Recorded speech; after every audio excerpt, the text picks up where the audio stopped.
Halo semuanya, perkenalkan saya Fiona Marta Putri Asyari dari Prodi Ilmu Perpustakaan Fakultas Ilmu Administrasi Universitas Brawijaya. Sebelumnya saya di sini akan menjelaskan tentang rekod atau arsip dinamis dan juga instrumen dari kearsipan. Sebelumnya teman-teman udah pada tahu belum sih apa itu rekod dan apa aja sih instrumen dari kearsipan? Baik, kita bisa langsung saja ke materi mengenai rekod dan instrumen kearsipan. Sebelumnya saya akan berbicara mengenai latar belakangnya.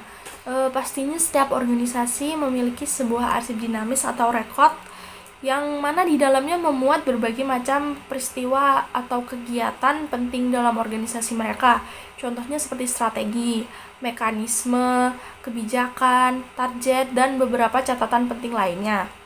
Selain itu, mengingat banyaknya aktivitas dalam organisasi menyebabkan terjadinya ledakan informasi dalam bentuk menumpuknya suatu dokumen, sehingga organisasi tersebut akan kesusahan dalam melakukan temu balik arsip.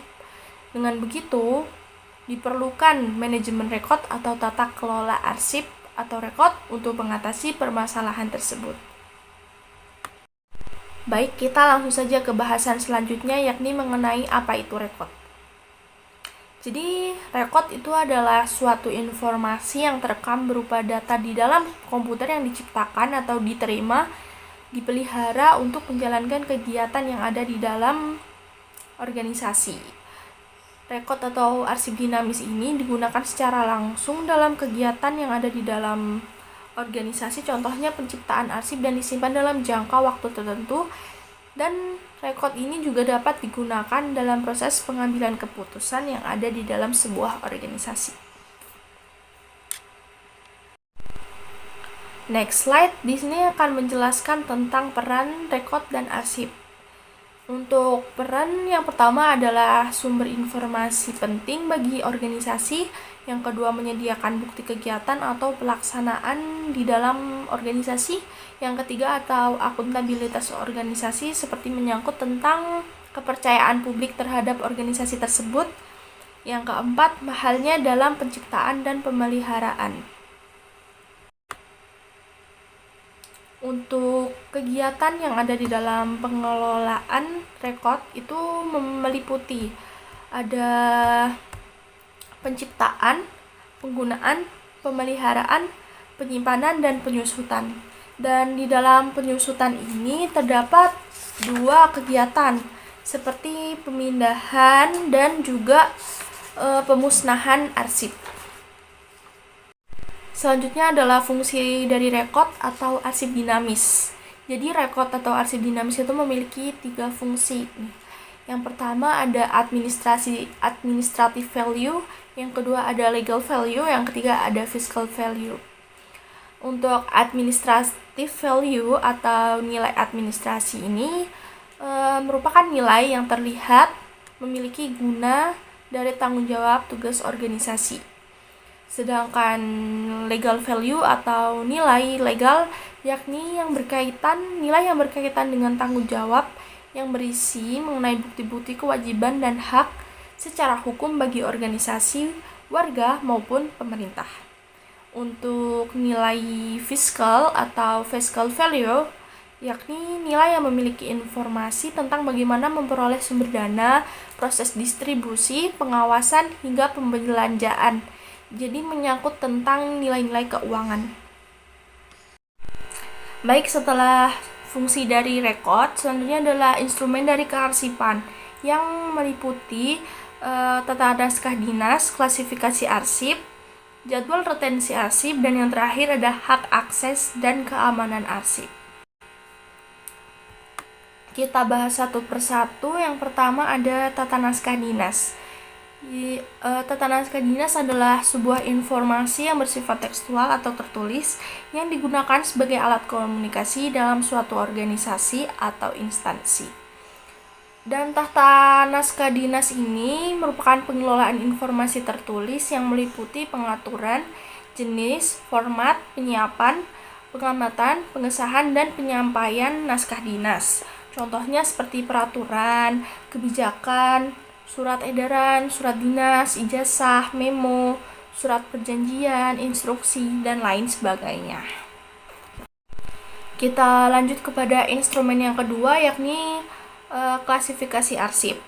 Klasifikasi arsip adalah proses pengaturan atau identifikasi rekod dengan struktur logika dan menyusun sistem klasifikasi yang menggunakan sistem pengkodean. Nah, sistem pengkodean ini adalah bentuk atau representasi dari skema klasifikasi. Bentuknya biasanya bisa berupa angka atau numerik, huruf atau biasa alfabet, atau bisa juga gabungan dari huruf dan angka atau biasa disebut dengan alfanumerik. Dan dalam penyusunan klasifikasi ini terdapat beberapa ketentuan seperti harus logis, bersifat faktual, sistematis, kronologis, akomodatif, dan perbaikan berkelanjutan. Selanjutnya, pengklasifikasian arsip ini dibagi atau dikategorikan menjadi 3 bagian. Yang pertama ada fungsi atau pokok masalahnya, yang kedua ada kegiatan yakni submasalahnya, yang ketiga adalah transaksi yakni sub-sub masalah.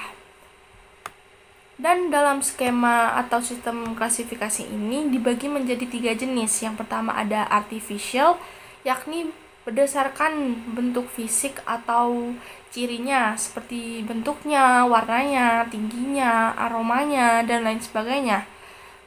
Untuk yang kedua adalah utility atau berdasarkan jenis atau tujuannya atau bisa juga kegunaannya seperti buku untuk anak-anak, untuk orang dewasa, untuk remaja, dan lain-lain.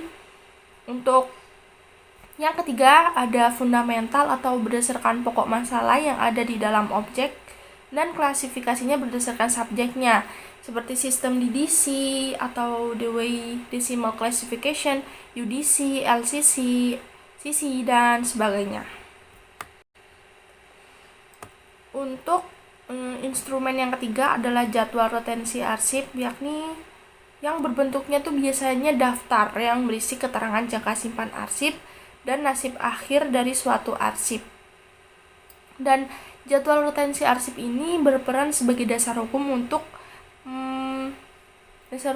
menyimpan memusnahkan arsip yang tidak bernilai guna, juga sebagai dasar hukum retensi atau penyusutan. Dan dalam penyusutan arsip terdapat beberapa kegiatan nih seperti pemindahan, pemusnahan, dan juga penyerahan. Jadi untuk pemindahan itu menyeleksi, membuat daftar arsip dan menatanya sesuai dengan klasifikasinya. Yang kedua ada pemusnahan, yakni dimusnahkan berdasarkan jadwal retensi arsip.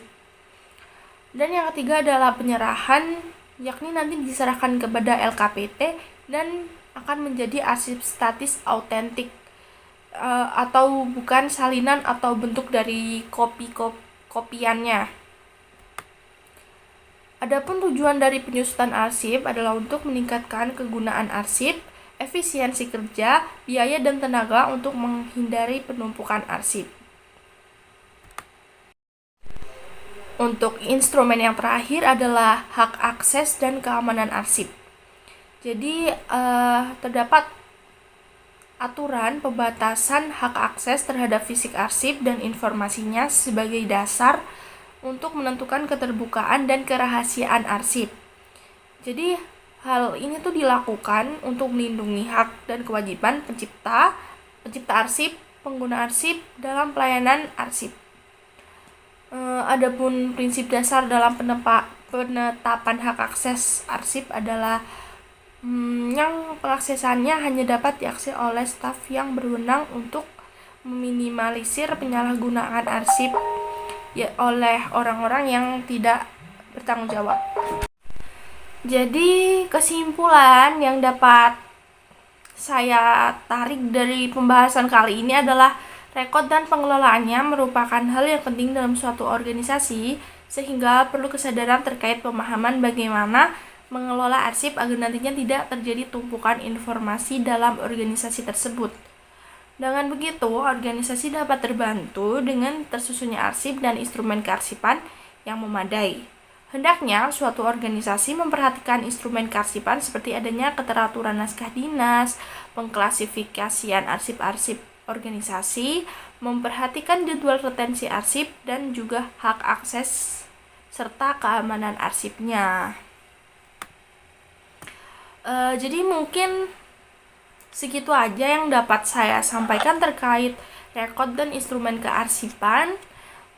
Kurang lebihnya mohon maaf. Wassalamualaikum warahmatullahi wabarakatuh.